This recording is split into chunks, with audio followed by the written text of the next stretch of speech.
Stories have tremendous potential to impact us and change our lives if we listen to the tale that they are telling, to the lesson that they are seeking to teach us.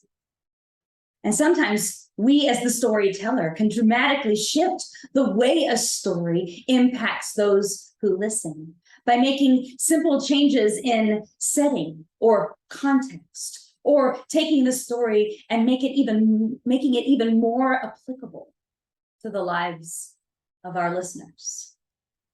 There once was a young girl who was the only daughter of a farmer, a dairy farmer, and she was beautiful.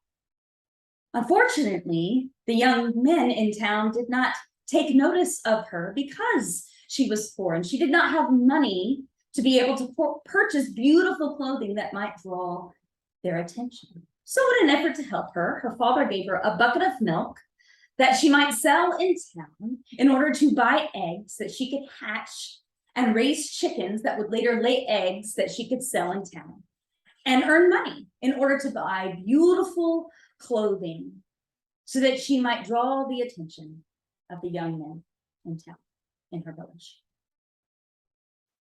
And so, as the young girl walked into town with a bucket of milk upon her head, she began to dream about what it was going to be like to wear her new clothes and start to draw the attention of the young men.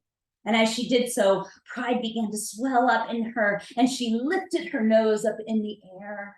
And as she did so, the bucket fell from her head, and all the milk spilled out upon the ground, wasted.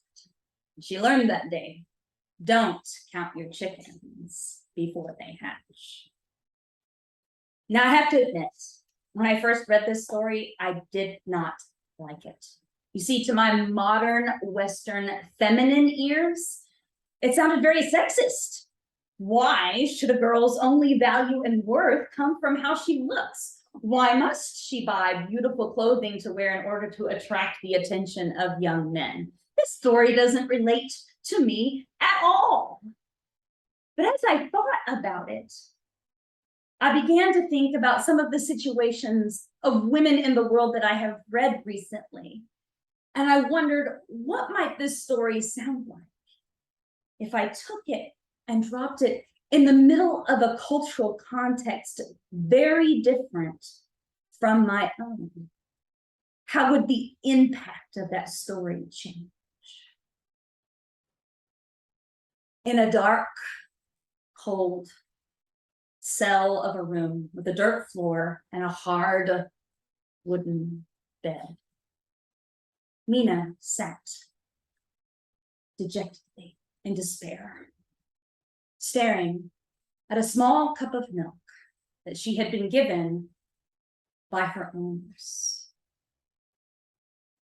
You see, they wanted to reward her for her good behavior, for pleasing a client of theirs who had paid to use her body for pleasure.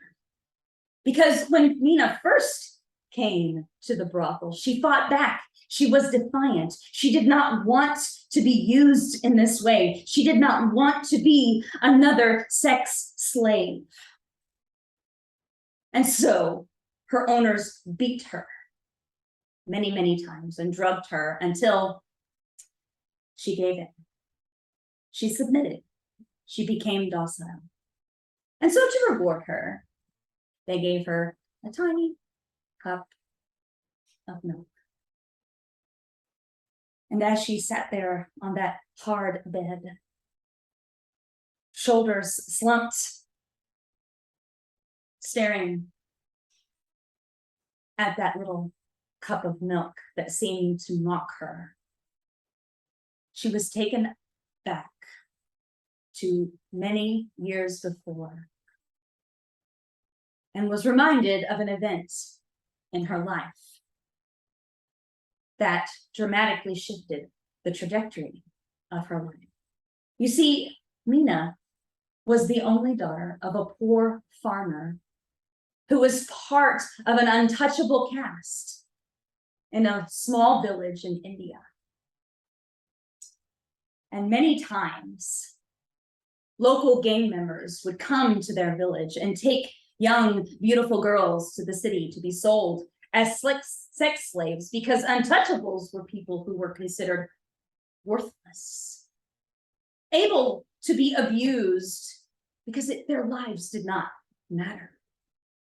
And you see, Meena's father wanted so much more for her than that. He wanted desperately for her to have a good life full of hope and promise. You see, because just the day before, he had witnessed his neighbor's home be burned to the ground because he had refused to give up his daughter to the local gang members.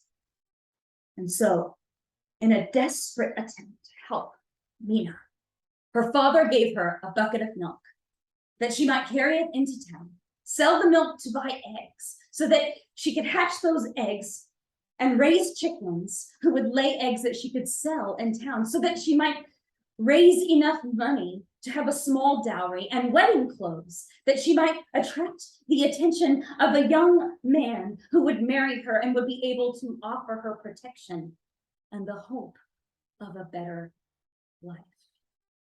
So, as Meena walked into town with the bucket of milk upon her head, a man from the local gang was walking by and took notice of her. For you see, Meena was beautiful.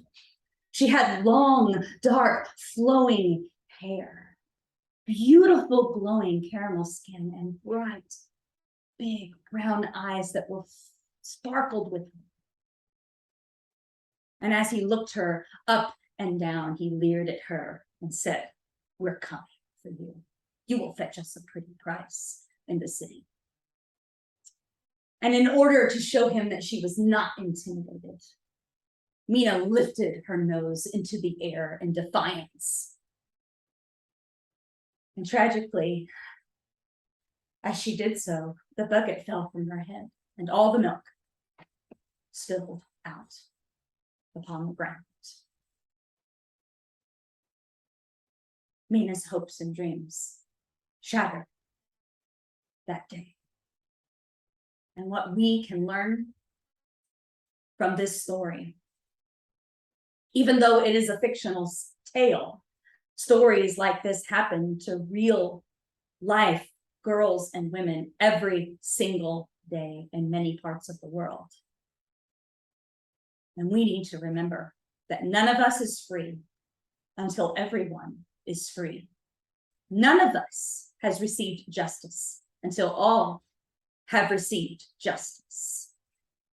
And we do not really care about or value the lives of women and girls until we care about and value the lives of all women and girls in the earth.